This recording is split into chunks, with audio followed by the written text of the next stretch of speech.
there! It's about to collapse!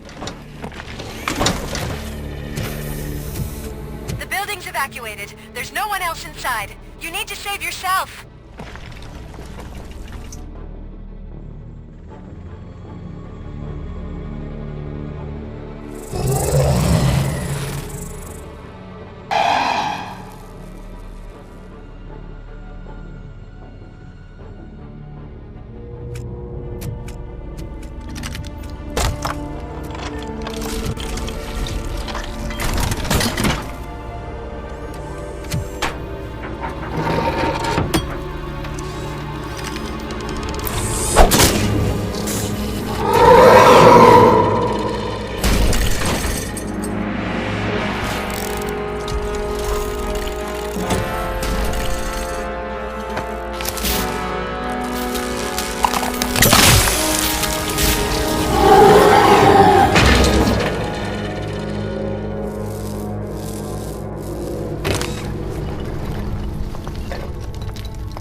Does anyone see him?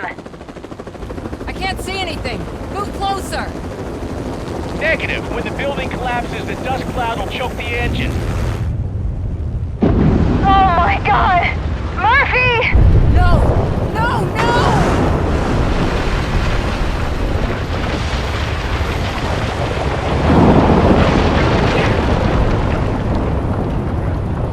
Wait! I see something! Is that him? Talk to me!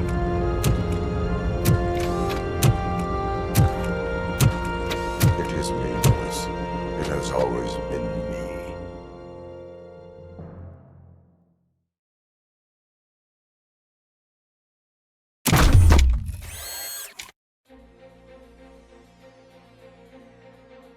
Another week passed since the OCP's magnificent giant has fallen.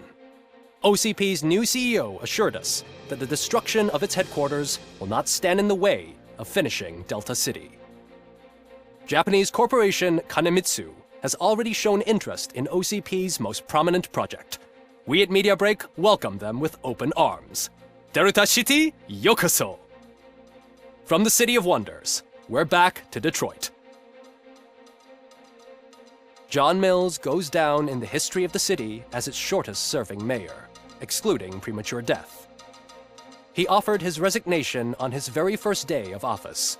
According to a reliable source, Mills expressed, and I quote, "I did not sign up to run this dump." Are the new elections ahead of us? And has the city recovered after the previous ones? Now it's time to introduce a new segment, You the Detroiters, where we share feel-good stories from our local communities. Disgraced Senator Farrell took hostages at the local theater and called for his reinstatement. However, a former vagrant and the theater's newest employee managed to defuse the situation. When asked why he decided to risk his life, Pickles, a European cinema connoisseur, said that it was simply disrespectful to interrupt the screening.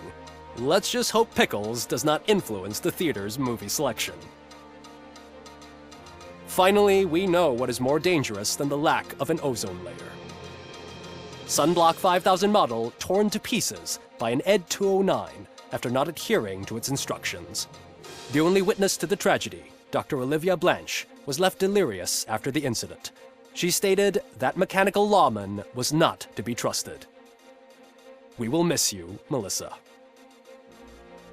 A defamed reporter funded by terrorists. After trying to illegally broadcast a hit piece aimed at OCP, Samantha Ortiz has been spotted collaborating with a terrorist group led by a woman known in the underworld as Bertha. OCP denied. We're sorry for the disturbance. Fortunately, this time it was a minor one. Let's move on. A new world record has been set in Detroit. A man called Funeral Bob attended his 1000th funeral this year. The record-breaking funeral belonged to Max Becker, a former OCP executive. As it turned out, Bob was its only attendee. The OCP delegation did not arrive due to a rescheduled business meeting. We hope the meeting went well. Moving on. The owner of a local restaurant, Onion Baji, in cahoots with a ring of zoo thieves. The restaurant was proved to source the ingredients through crime. The arrest was made by a rookie neighborhood cop, Ulysses Washington, and according to his statement, it wasn't the first animal he had saved. One question still remains unanswered. What happens to RoboCop's human status? We've been informed that due to Mayor Mills's resignation, the matter will not be pursued by his office. RoboCop's efforts have prompted a public conversation. I hope OCP doesn't take him off the street. Who will protect us then? Ah! It's RoboCop! Robo, I love you! Cashier, Reaper, Skeleton, Speaker, Pure Pandemonium. To many more years on the force, RoboCop. It's been a busy time for Detroit, but the cloud that lowers over the city is lifting as police end their strike.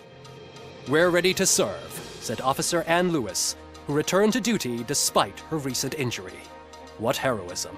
Detroit can sleep soundly tonight. The question is, for how long? That's all for today. This was Casey Wong. Until next time.